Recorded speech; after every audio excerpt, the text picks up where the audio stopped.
लिलीच्या फुलाचा हा सुंदर प्रकार, याला कोकणामध्ये गुलछबू असे म्हणतात.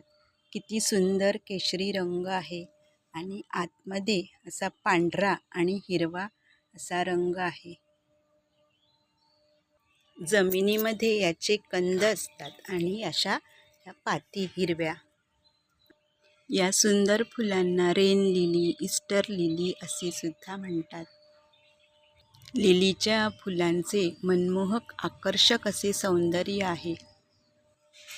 अधरं मधुरं वदनं मधुरं नयनं मधुरं हसितं मधुरं हृदयं मधुरं गमनं मधुरं मधुराधिपतेरखिलं मधुरम्. किती सुंदर आहे ती फुले, मनाला आनंद देणारी.